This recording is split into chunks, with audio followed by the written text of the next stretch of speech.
তো এখন হচ্ছে আমি চিকেন উইংসগুলোকে ফ্রাই করে নেব। এই যে সবগুলো আস্তে আস্তে দিয়ে দিই। একবার চেয়েছিলাম যে আমি হচ্ছে যে এগুলোকে ওভেনে দেবো, ভাবলাম যে না, ফ্রাইটা খাওয়ার একটা আলাদা মজা আছে। এই মিক্সচারটার মধ্যে আমি চিকেন উইংসগুলো সব দিয়ে দিব। এখানে হচ্ছে যে রেড চিলি সস দিয়েছি, পেরি পেরি সস দিয়েছি, আর একটু হচ্ছে মরিচের গুঁড়া দিয়েছি। দেখছে তেমন কিছুই আর দিইনি, কারণ হচ্ছে চিকেন যে উইংসগুলো ওগুলো কিন্তু হচ্ছে যে আমি অনেক মশলা দিয়ে মিক্স করেছি, এই জন্য জাস্ট খালি পেতে মিক্স করি। এই যে চিকেন উইংসগুলো জাস্ট দিয়ে দেবো।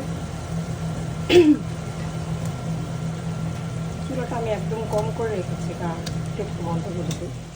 আমার উপরে চিনির মেশিনটা চললে অনেক জোরে সাউন্ড হতে থাকে। এই জাস্ট দিয়ে হচ্ছে এগুলোকে আমি নেড়ে নেবো ভালো করে। এই চিকেন উইংসগুলো খেতে কিন্তু অনেক মজা হয়। মিক্স করতে যাক, ভালোভাবে মিক্স হয়ে গেছে। সো এখন আমি একটু তিল দিয়ে দেবো, তিল, সাদা তিল। এটা আমি হচ্ছে পরে দিলেও হয়তো, আমি এখনই দিয়ে দিলাম, আমার আসলে তর্স হচ্ছিল না। অনেক ইয়ামি।